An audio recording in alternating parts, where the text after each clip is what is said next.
Today is a Friday, the 24th of July 2026. A pleasant good morning to you and a warm welcome to your breakfast show. Good morning, sir. The program that always starts your day with analysis and divergence of views on news and current happenings in the country. We are your presenters. I am Esther Sako. And I am Emmanuel Samoa. Well, we start the program with the quote of the day. The quote of the day is from Albert Einstein, and it says, "Peace cannot be kept by force. It can only be achieved by understanding." Peace cannot be kept by force. It can only be achieved by understanding. Esther, do you think the way Sierra Leoneans should think and do understand the meaning of this? Saying that peace is not by force, it can only be through understanding. Exactly. Sierra Leoneans don't understand that, I'll say. Because many times you see someone will be apologizing for something, it's like they're demanding. For peace to, you don't have to force things, it should come naturally. So that tells that people, we don't really understand that peace should be, we get peace with understanding.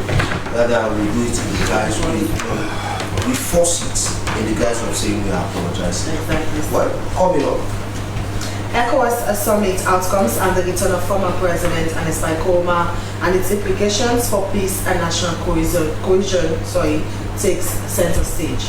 National Conference of Parliament to focus on governance, security and development. And be found renews call for National Council of Elders to strengthen peace and national cohesion. On this note, we invite you to participate in the program by sending your text message to the number displayed on your screen or send your comments on our Facebook page at srbc.sl. The program is Good Morning Sierra Leone, live on the Sierra Leone Broadcasting Corporation. Stay with us.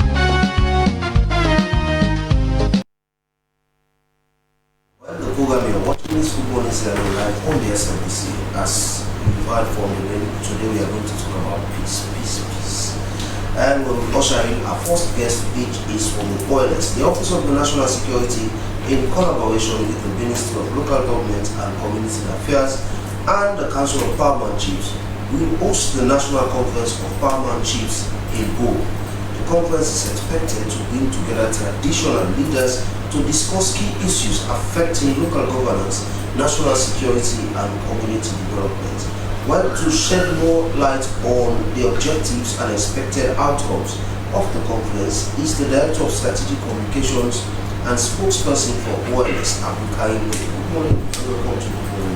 Good morning, thank you for having me here. So, to shed light on the objective. So, firstly, people want to know what is the objective behind this particular conference? First of all, it's a realization of the sacred role that Paramount Chiefs play in the governance and security of their chiefdoms and at national level. So this workshop, which comes up on the conference, which comes up on the 31st of August, July, August this year, is aimed at strengthening partnership between the security sector institutions and the traditional authorities. Traditionally, the role of providing safety and security is a responsibility by law and theory of the security sector institutions, the police, military, ONS, the overarching coordination, national fire force, civilization, and several operational services. But we also have realized that because we've moved from state-centric security provision to people-centered security, we need to give the relevant stakeholders a platform to also play a part in that provision is very crucial. And Paramount Chiefs form that block of people that you want to have within the national security framework to provide for early warning and early response. I mean, most of our challenges emanate from the chiefdoms, from land disputes, border disputes, cattle conflict, illegal mining, human trafficking. The list is long. If you have the paramount chiefs being part of the national security framework fully embedded, then we are going to have solutions to some of the challenges that are confronting. I mean, by our national security framework currently, from the national level to the provincial to the district and to the chiefdoms, we have paramount chiefs playing some role. But in the chiefdoms specifically, we only have paramount chiefs serving as chairpersons of the chiefdom committees in chiefdoms that border with the neighboring countries, i.e. Liberia and Sierra Leone. If you go to Ujiong, Sorubema, we have a chiefdom security committee. If you come to Kaila, we have several chiefdom security committees. If you come to Kenema, you come to Cambia, etc., etc. These are a handful of chiefs who are serving as members or chairpersons of the chiefdom security committees. We have about 191 chiefdoms in Sierra Leone. And if you want to achieve that, formidable security framework that has paramount chiefs knowing reporting channels when it has to do with security, that know what it is that they should do in seeking support to address those common challenges that they are confronted with, then you'll be able to have an overall kind of a picture that will make for the development of not only that children, but even national security. So the overarching objective is to form a formidable partnership with the paramount chiefs. The conference itself is expected to be highly interactive. We are not going with any assumptions. Rather, we are going with the notion that we want to exchange ideas. What is the conversation going to be like in this particular conference? I mean, the paramount chiefs and the security sector in one space. So, His Excellency the President will set the stage. We will first address the paramount chiefs on general security and governance issues, their roles, their responsibilities, and the limitations. Because it's not everything and anything that you expect paramount chiefs to play a role on. They are like the so-called mothers and chiefdoms. So has there been challenges over the years with paramount chief overstepping the boundaries when it comes to security issues? Well, we will say challenges in the sense that given the traditional notion for security specifically, that it belongs to the security institutions. Some paramount chiefs will think that well, it is the police's business. It is ONS's concern. It is those institutions that have the mandate by law to respond to these things. Therefore, it should not be my concern. Say, for example, issues relating to illegal mining, human trafficking, domestic violence in communities. Sometimes they are reports of compromises and all of that. So what we are saying is that all of those challenges that we have identified, doing great assessment, either prior to elections or in our daily reporting channels, those issues that have been flagged over time, that we think are critical, crucial, very germane to the security and governance of Nigeria, are the things that were fleshed out to say, let us have some conversation in the form of presentation to the paramount chiefs and listen to them on their challenges and what it is. So, Mr. Wheeler, having heard about this conference, something came to the mind from a critical perspective, saying, are these guys doing this conference to censor information that these paramount chiefs will put out? There are times, for example, when you talk about this Yenga and other dispute, usually they do come out on social media or the information do come out from journalists. So is this conference in the guise of trying to censor those critical information that in fact these people put out, if they believe usually catch your attention? You just trying to do this in the guise of censoring what they should put out or what they should not put out? No, in fact the conference is meant to encourage paramount chiefs to give us information.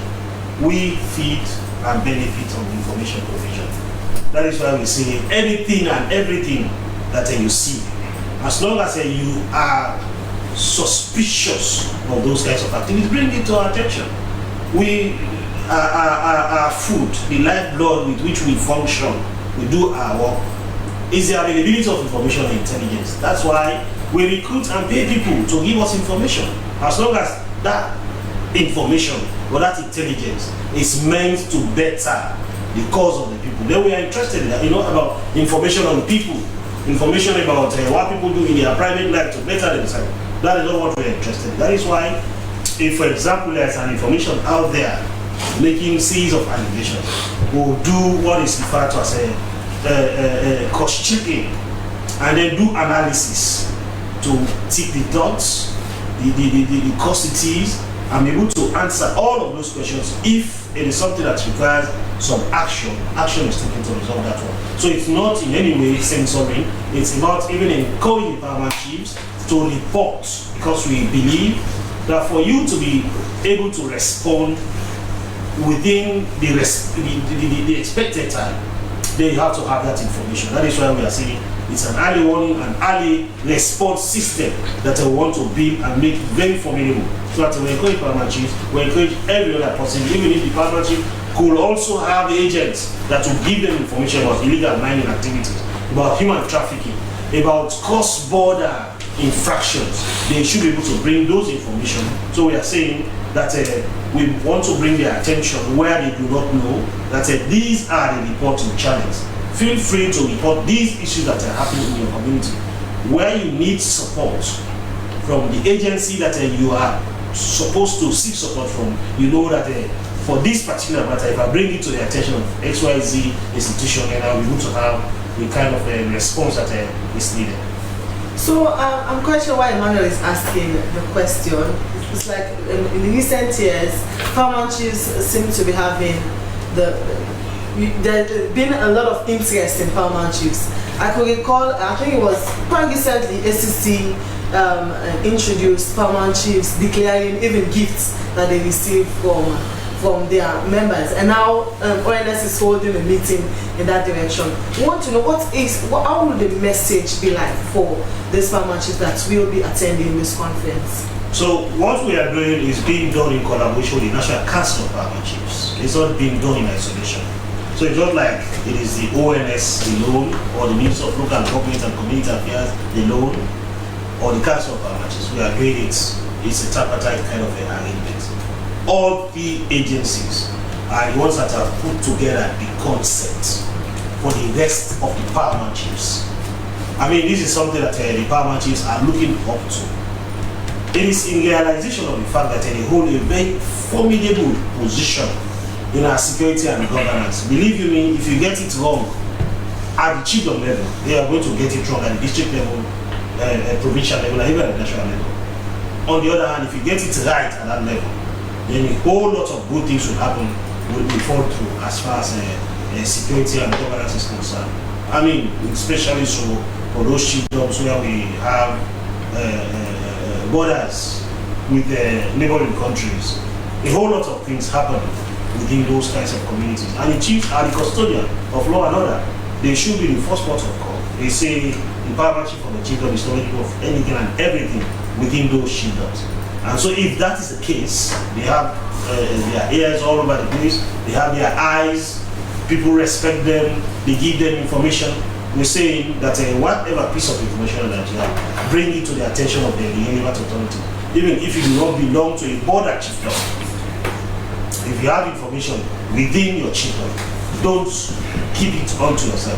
Share it with other partners. It might be very much useful in helping you resolve those kinds of challenges that you are confronted with. We know land, cattle farmer conflict, illegal mining, illegal logging, several issues, child trafficking, all of those things are happening within those kinds of communities. So we are saying that we also want to join the paramount chiefs in finding solutions to these common challenges that continue to bring their chiefdoms.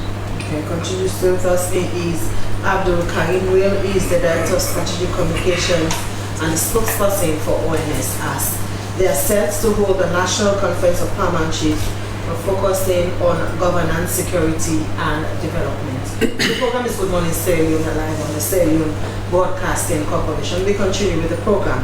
The just concluded ECOWAS Authority of Exo-State and Government Summit has reaffirmed the regional bloc's commitment to peace, democracy, security, economic integration, and constitutional governance across West Africa. As part of events surrounding the summit, former President Ernest Bai Koroma returned to Sierra Leone to participate in the regional gathering. His presence has generated public interest and renewed discussions on its implication for national peace, reconciliation, and political cohesion. Well, joining us to discuss on the ECOWAS summit and as well as to address the growing concern over theft of orange fiber optic cables and need to protect the country's critical infrastructure is Imran Silla from the Office of the Principal Executive Advisor to the President. Good morning, Imran, and welcome to the program. Yeah, good morning. Thank you for the opportunity. Okay, so first of all, let's talk on the ECOWAS summit. So from your own point of view, what do you make of Sierra Leone hosting these particular summits, and what benefits do we seek to achieve from that? Thank you again. I mean, first of all, I think this is the very first time that Sierra Leone as a country is hosting an event of this magnitude. We've had several other mini conferences before, and we've been using either Bintumani or Radisson Blue from time to time. So that tells you we didn't have the infrastructure to be able to bring together 8 heads of states, 2 vice presidents, over 2,500 guests, right? We're talking about private jets, 17 planes, 8 private jets, and so on and so forth. But now, quite clearly, we have an infrastructure for the foreseeable future. So it's not only about the ECOWAS Media Summit. It is something that can be utilized, right, for subsequent events of that magnitude. We were able to achieve through the ECOWAS Media Summit a plan to roll out the single currency for the economic zone in 2027, and people have asked, well, what would be the benefits, right, of a single currency? Well, look no further than the European Union and how they introduced the single currency. So now, if you go to any foreign exchange bureau in Freetown, you would see the dollar, the pound sterling, and the euro, right, in that category. And therefore it shows that was a bold step, right, but a very significant one, which has impacted economic activities in the Eurozone, but then, in the world at large. And so we're looking to boost economies of the economic community of West African states. We're looking to boost trade, business, right, the movement of goods and services. Don't forget now that you don't need a visa to move within the sub-region, so that would further add and help, right, economic activities from country to country in the sub-region. Again, it shows that His Excellency the President, Julius Maada Bio, clearly has a vision and a roadmap to that vision that would outlive his presidency. So, as a result, we now have the infrastructures, like I have said already. During the media summit of ECOWAS, we know that the depot, right, was also launched. We now have an international conference center, Julius Maada Bio Conference Center, that is also up and running. We know that there's a five-star hotel that is going to be built. That project is ongoing and it's going to be completed, I'm sure, in time for the investment summits, which happens in November, right? But surely it should be up and running by December. So Ibrahim, one of the key things that when you look at during the conference, when the cameras were moving, it's ruled and singled out to the former president, Ernest Bai Koroma. And there has been this rhetoric out there saying, the discontinuance of the teasing case against the former president is to push reconciliation and national unity, cohesion. So what came to my mind is that the states had already criminalized the former president when the court has not done that, saying that to discontinue the case is about national cohesion. Because to me, I would think that the only way you can say this is a national cohesion or something is when someone had been punished by the court, saying that, okay, you are found wanting or guilty, then it's okay, let me pardon this person for us to reconcile and so on and so forth. So, I mean, I think you've raised an important point, right? And I think for this particular conversation, we need to be guided by the Constitution of the Republic of Sierra Leone, Act number 6 of 1991, from which emanates other laws, I mean, that we follow. So, the Criminal Procedure Act of 2024 revised, because there was a previous one. It has now been revised. We now have the Criminal Procedure Act of 2024. And if you go to that Criminal Procedure Act of 2024, I think it should be Section 45, which gives a certain latitude, right, to the state through the Attorney General's office to discontinue. And keep in mind, the discontinuance of a case is not a novelty. This is not the first time it has happened. I was with Mohamed Bangura, the Member of Parliament for the APC, well, technically, so he said, on Echo Media, and he said he has benefited from Section 45 before in the past. Yeah, so it's not new. It's not a former president is not the first person, right, to benefit from this provision of the law, and he's surely not going to be the last. Yeah, because from time to time, those powers are invested in the Office of the Attorney General, and whoever holds that particular office can exercise that authority and discontinue a certain matter. I think ultimately, the mindset and the objective of His Excellency the President is how we move forward as a society, how we continue to unite and build and reach the divide. And I think, look, the former president has a role to play in Sierra Leone. He's a former president, he's a Sierra Leonean. I keep saying this, I have never met him in real life, right? I've only seen him in probably pictures and videos, right? But I mean, I think we have to have a certain recognition for any individual who's held that particular office. So we'll be coming back as a statesman, yeah, and live a quiet life, play his part. I mean, he's been asked to do so, right, in national development, and as the case may be. But and I think he's coming back probably in the next 2 to 3 weeks. He's coming back home finally. This was an invitation by the ECOWAS heads of state and the chairman of the ECOWAS region at the time, President Julius Maada Bio. So on that invitation, he came to Sierra Leone for the ECOWAS Media Summit. He has gone back. He'll be coming back in the next 2 to 3 weeks to come home finally. And I think, look, Sierra Leone will be in a better place. Yeah? Okay. This is home for him. So, he has to be back. So, Iman, in as much as a country, discontinuance of the criminal charges against former president is for national peace and reconciliation and political cohesion, there has been concerns for members of the public as what happened, what obtains of those that are being charged for the same offense. They are behind bars. And we are pushing for peace and national cohesion when they are, on the other hand, so suffering for the same charges. So again, on a point of law,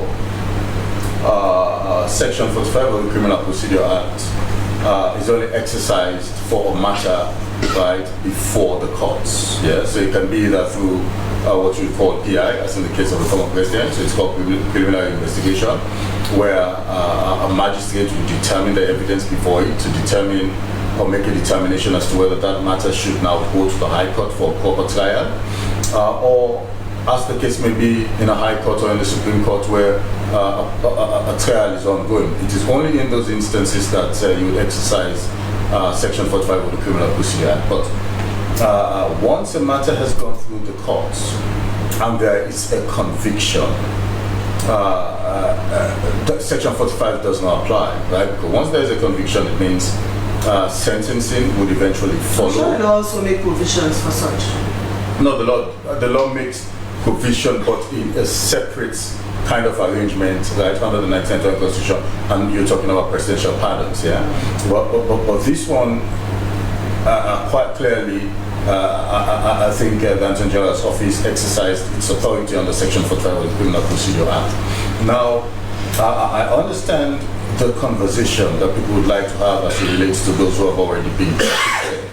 And those determinations are made based on strict regulation. So, for example, in moments where presidents have exercised the authority to pardon, it's based on good behavior, on good conduct. You get feedback from the prison authorities as it relates to those individuals. What were they charged for? What were they convicted for?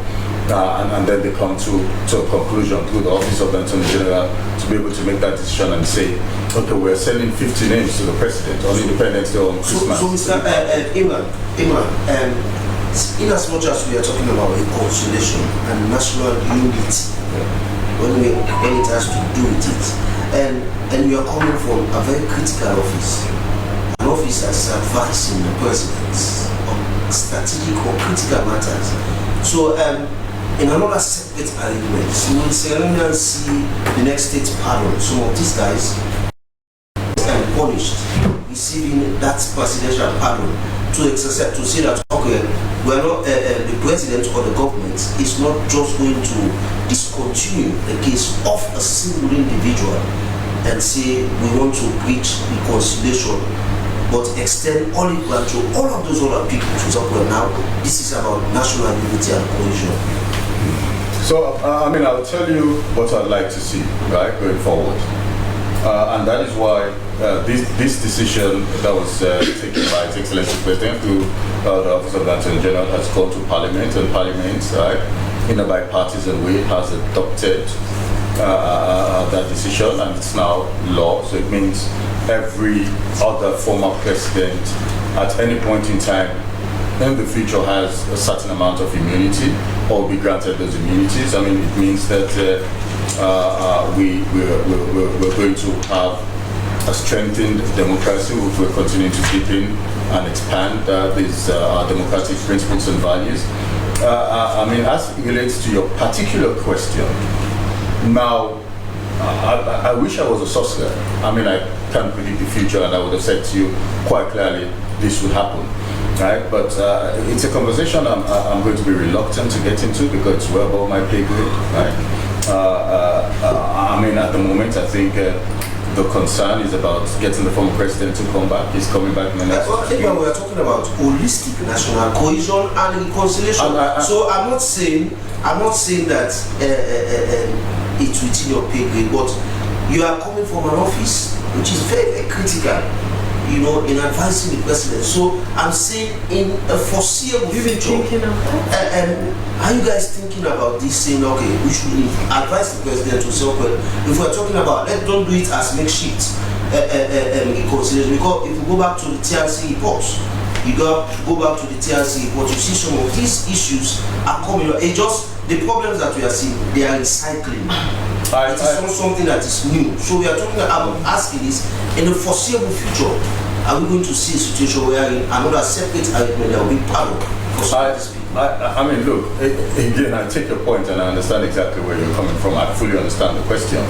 All I'm saying is that at this material point in time, I cannot speak to issues that I have not been briefed on. Okay. Right? My responsibility is to be able to articulate and communicate with the public, right, on public sector issues as it relates to governance, what those laws, policies, plans, and programs are, and what aspirations surely are of His Excellency the President. So whenever I'm briefed on that, I can assure you I'll be the first to come, even without you asking, to have a conversation on this issue and many more. Okay. At the moment, I think we're concerned about, His Excellency the President is concerned about our democracy, right? Peace, unity, and national cohesion.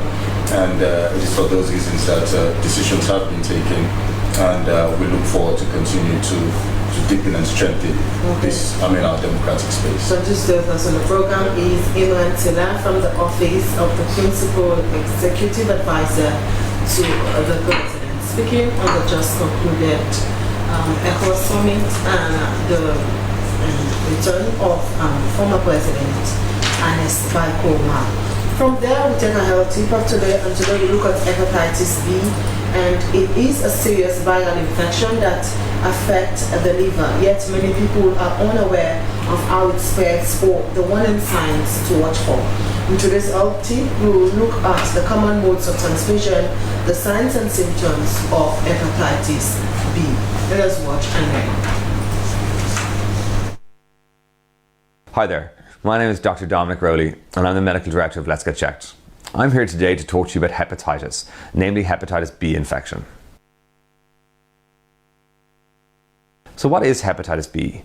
Well, there are a number of different types of hepatitis infections, B being one of them. So there's also hepatitis A and C and D. So hepatitis B is known, or what we call in medicine, in medical terms, is a DNA virus, and it affects the liver predominantly, leading to a condition called hepatitis, which is inflammation of the liver. But how is hepatitis B transmitted? Well, hepatitis B is transmitted in a number of different ways. The first way to mention is through unprotected sexual intercourse, and this could be oral, anal, or vaginal intercourse. The second way that hepatitis B can be transmitted is through the sharing of needles or infected medical equipment. The third way that hepatitis B can be transmitted is through infected blood products. The fourth way that hepatitis B can be transmitted is through sharing of items such as razors or toothbrushes, because hepatitis B is also found in saliva. So what are the signs and symptoms of having hepatitis B? Well, the good news about hepatitis B is the vast majority of us, if we get infected with it, our own immune systems clear the virus. But in a small minority of patients, they become chronic carriers, so they have a chronic hepatitis, so the virus is always active in their bloodstream. So signs and symptoms of having hepatitis would be, you may have a flu-like illness, so you may feel like you've got a very severe flu, you may be suffering from extreme fatigue, you may develop abdominal pain, particularly in the right side here where your liver is. You might have liver pain, and you might develop signs and symptoms of jaundice, which is classically the yellowing of the sclera of the eyes. And you may develop a severe itch, and this is also due to jaundice. So they're just some of the signs and symptoms of having hepatitis B. So how do you go about getting tested for hepatitis B? The only way of getting tested for hepatitis B is by having a blood test. What are the complications of hepatitis B? Well, as I mentioned, most of us clear hepatitis B ourselves, and we don't carry it chronically. We don't become chronically infected with hepatitis B. However, for the small minority of patients who do get chronically infected with hepatitis B, it can lead to very serious complications. Those complications, as I mentioned, include hepatitis, which is inflammation of the liver. If hepatitis continues unchecked or untreated, it will lead to a condition called cirrhosis. This is hardening or thickening of the liver, and the liver stops functioning as it should. And it can also lead to hepatocellular cancer or cancer of the liver. If you're concerned at all that you've come into contact or you've been exposed to hepatitis B, or indeed you might have hepatitis B infection, please visit our website and Let's Get Checked and speak with one of our nurses, and they'll advise you with the best test that is suited to your needs.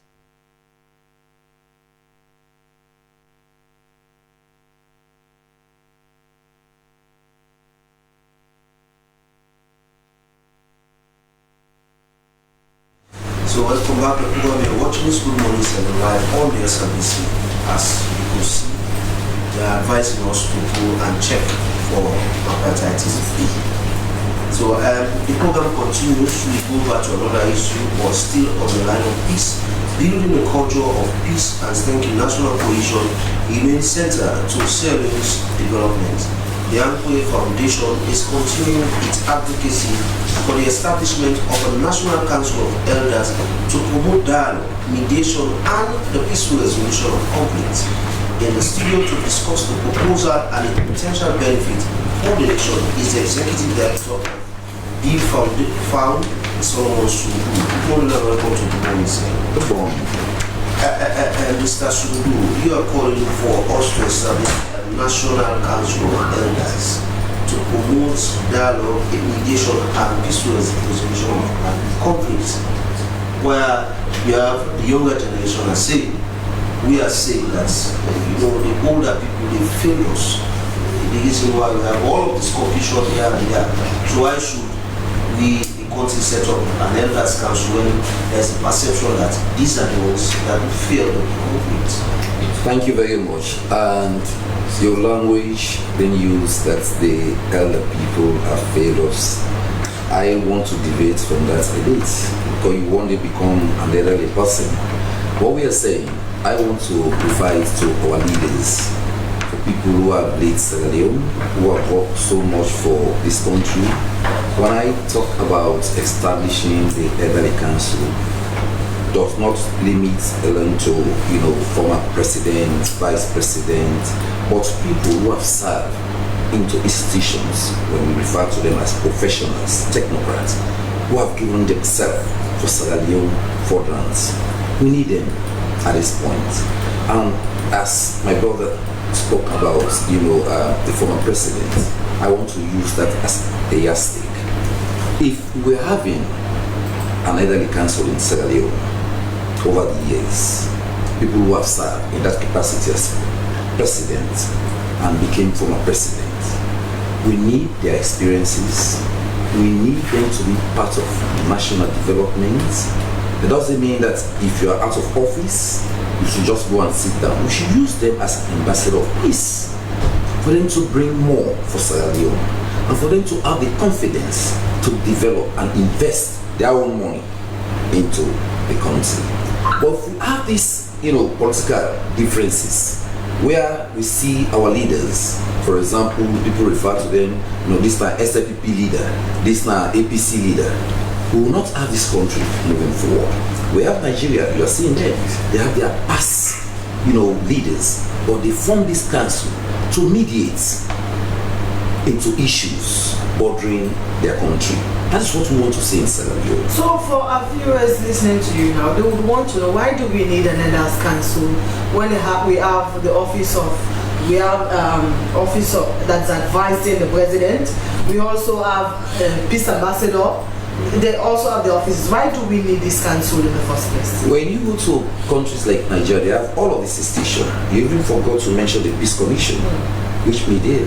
But with all of this institution, we still call for moral guarantors. So what would be their role? Their role will be, for example, they have served Sierra Leone diligently. Their role will be to advise. For example, what we have seen since the inception of this president coming to power, we've seen exactly how Sierra Leone turned out to be political misinformation, disinformation, bringing regional, issue into politics, tribalism and the like. But if we have the elderly council being set, they can able to spearhead dialogue, they can able to mediate, they can able to tell their supporters, hey, put politics behind you. We are no longer in politics.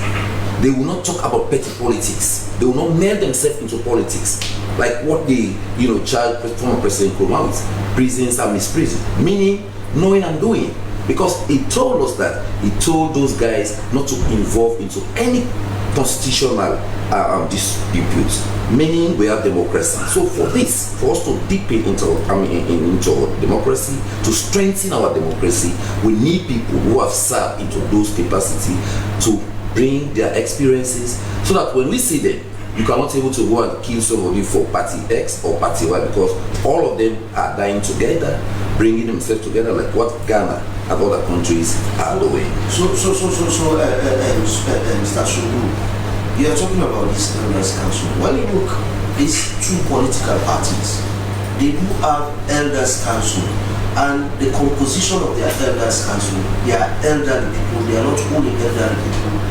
They are, some of them, let me say all of them, they are not only politicians, they are also public servants, people who have served.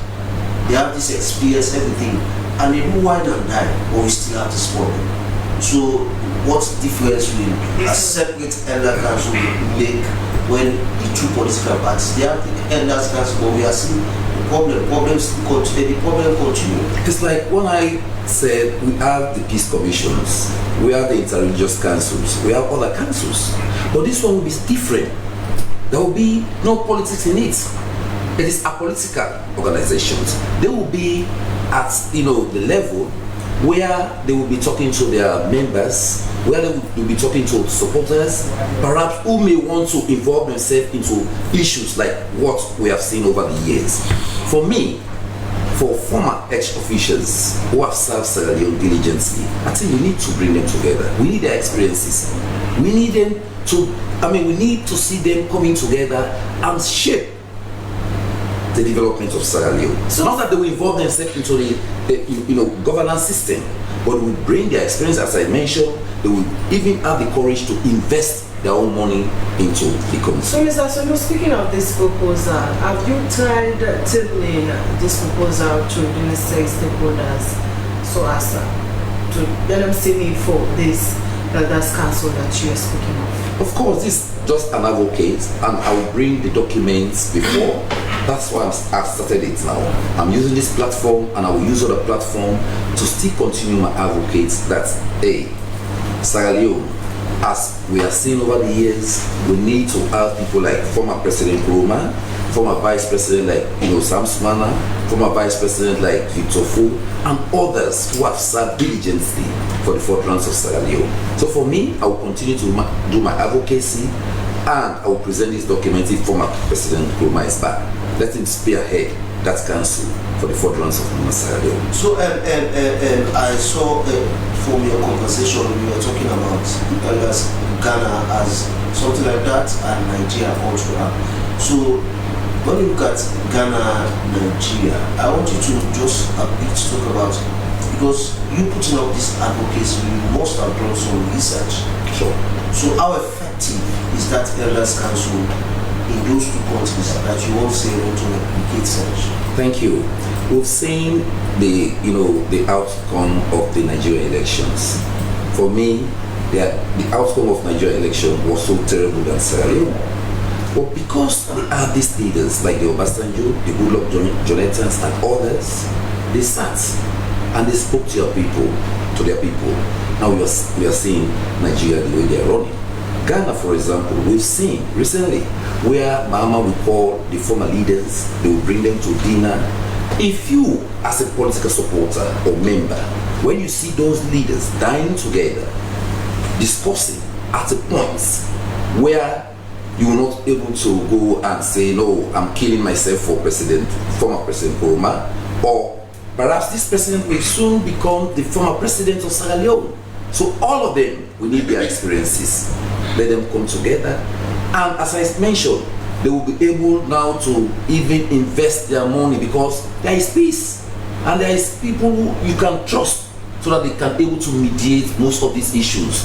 As you said, that is, the issue kept coming always because of why we don't have people who can talk to your colleagues, that sit and wash your hand from this petty politics. Okay, so continue to stay with us. E. Solomon Sundu from the Beyond Blue Foundation, who is calling for the establishment of a National Council of Elders to promote dialogue, mediation, and peaceful resolution of conflicts. Well, we still have with us Mr. Willie.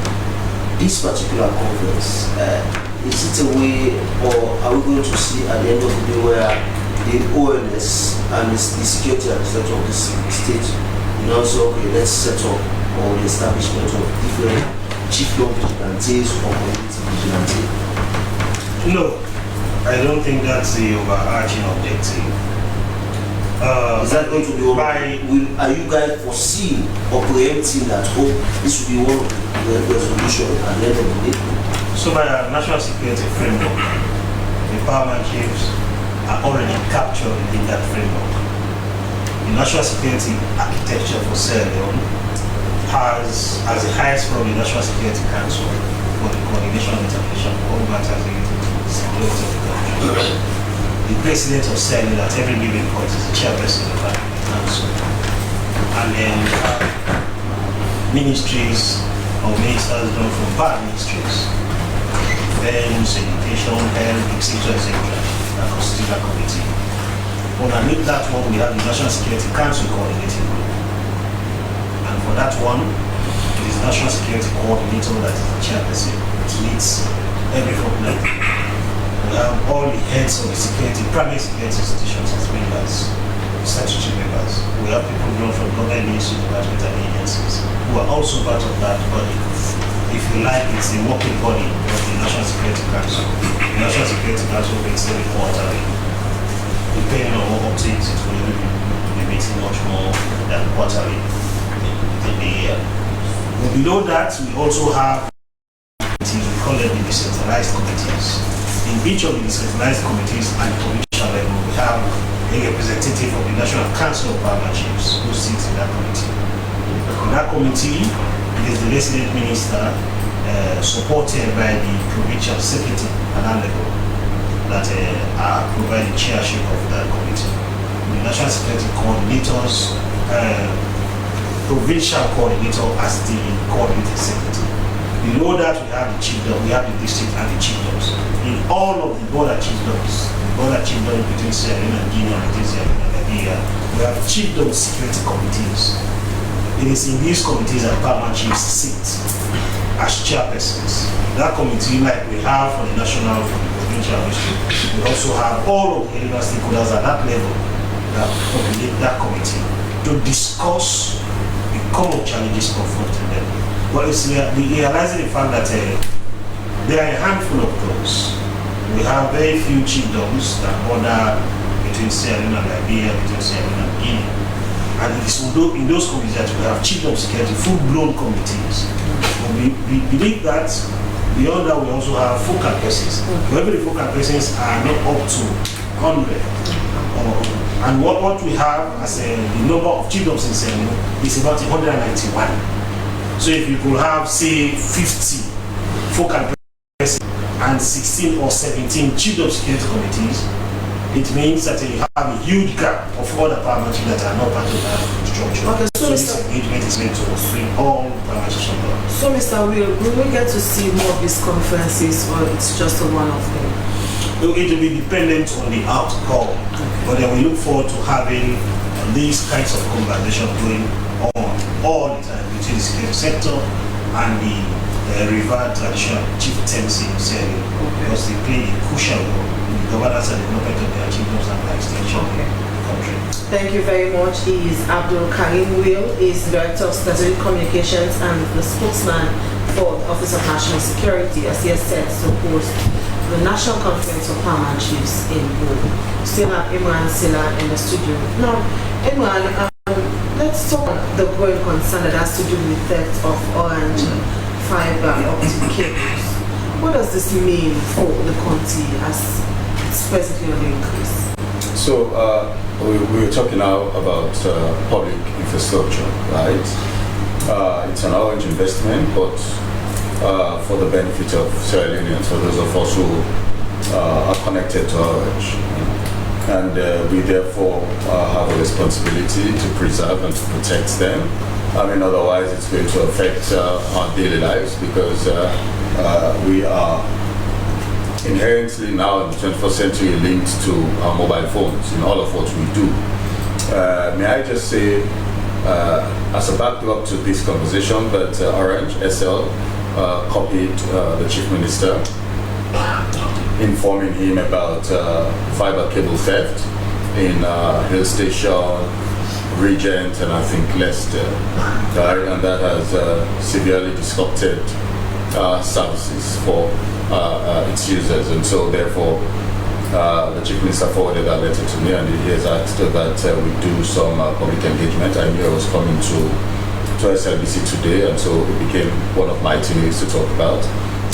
In addition to that, when I contacted Orange and spoke to them, there are other concerns that they raised also and would like me to talk about. And one of them has to do with the hacking of phones now.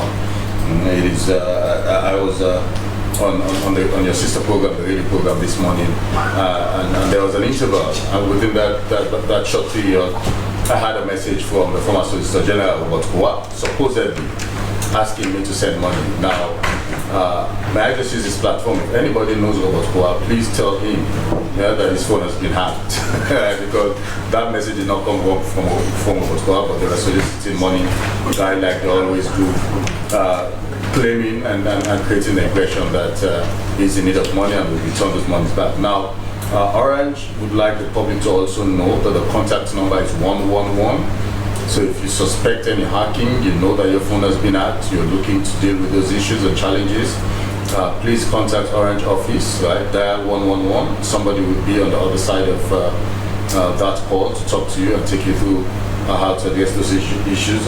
We know that the police are involved as it relates to the fiber cable theft, but then look, generally I think the public has to be more vigilant, more proactive, because any disruption to those infrastructure is definitely going to affect our daily life. So Iwan, this particular issue that you just mentioned, the hacking of people's phone, others asking people for money, it's something that is rampant. Oh yes. As a government, what are you guys doing? Because we do have the police, in the police they have that cyber unit, and we have even the Ministry of Communication and Technology. What are you guys doing to tackle this issue? Because it's so rampant now to an extent that even if someone genuinely asks you for money, you'll be tempted to say, this is not the person. So what is the government doing to address this issue? Keep in mind that there are existing laws at the moment, right? So government doesn't need to reinvent the wheel, if you like. Yeah? If you are found for cyber hacking or theft or cyber bullying or whatever the case might be, there are existing laws which can take you to court and there can be a conviction as a result. There's a reason why Orange as a company contacted the police as it relates to the fiber cable theft. That is because the police will do their investigations. If anybody is found, they'll be brought in to help the police with that investigation. And if there's sufficient evidence, that individual will definitely go to court and face the full force of the law. Now, what we can do as a government, and I suspect the reason why the letter was forwarded to me by the Chief Minister, is to collaborate, try to see how we can do more public awareness, public engagement, let people understand what those laws are, the existing laws as they stand, and the fact that there's zero tolerance, right, for the destruction of public infrastructure, which is benefiting Sierra Leoneans. And so we'll continue to engage, partner, and collaborate with Orange, right, through the Ministry of Communications, obviously, and at the highest level, the Office of the Chief Minister. He would be interested to see how things progress, and definitely will create a lot more awareness, right, to make these instances few and far between. Thank you very much. Is Imran Silla from the Office of the Principal Executive Advisor to the President. We'll now move on to another segment of the program, and we quickly take a review of a local tablets.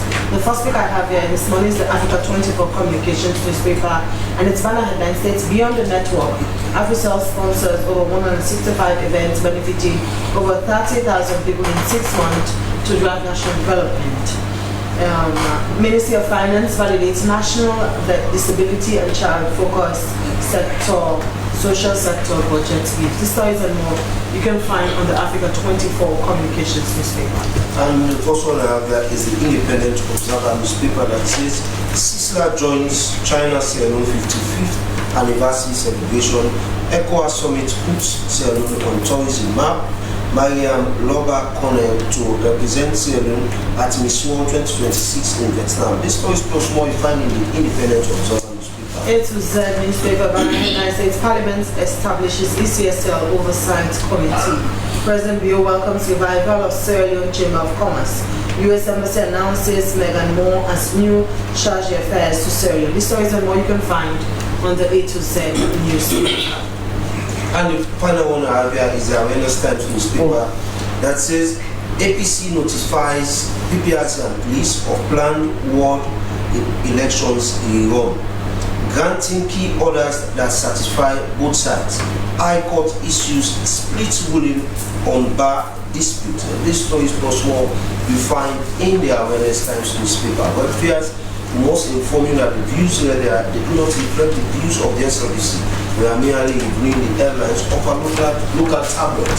Well, we switch over to our guest again, and we need to get their final parting shot. So we'll start with Mr. Sulu. Mr. Sulu, being that you started this advocacy and you're going to continue with that advocacy, what's next for this your call?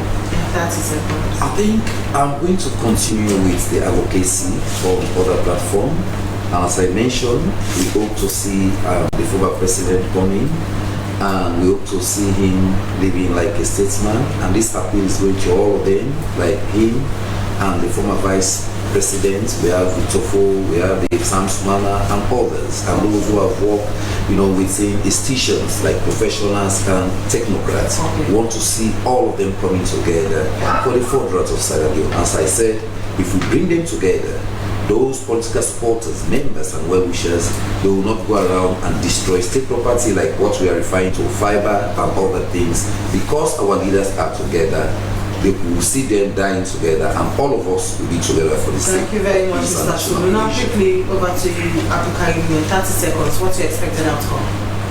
We expect that they will strengthen the partnership and be able to streamline the reporting channels between the security sector and power chiefs. Like I stated, we pay for information. We will have the power chiefs to help us with that. Intelligence will be top notch and we need to respond. Thank you very much. Now, in 30 seconds, what will be a parting shot?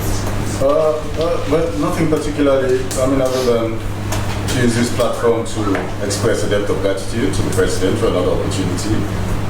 Been around the communications architecture from August of 2018 and still counting, hopefully. So I owe him a debt of gratitude, and I look forward to continuing to give my contribution to his government. So on that note, that's how we draw the contents of Good Morning Sierra Leone. I came to you from the Sierra Leone Broadcasting Corporation. Many thanks to our production crew, especially our producers, Joseph Stanley, and also to our guests for making the program very interesting this morning. Good Morning Sierra Leone returns on Monday. I have been Esther Sako. But before we go, let's take the quote again. It's from Albert Einstein, and it says, "Peace cannot be kept by force. It can only be achieved by understanding." I have been Emmanuel Samoa. Goodbye, and stay good to your service. As a mother of the house, whenever I want to prepare palm soup, there's no need pounding palm fruit. All I need is Nkulenu's Ghana's original palm soup base. My soup is done, and its preparation, it is not difficult at all. Nkulenu palm soup base, it's easily done with no difficulties. Just take few ladles and your soup is done. And its flavor, it's amazing. This is Nkulenu's Ghana's original palm soup base, and this is Nkulenu's Ghana's original spiced palm soup base. Iron fruit and turkey berries are naturally added. Also available brown gold natural cocoa powder, sunny gold brown sugar, neat fufu flour, shito, pisa, and moringa. All available at Nyami Ado Enterprise, 1 Lower Waterloo Street, Freetown. Nkulenu palm soup base, Ghanaian original taste.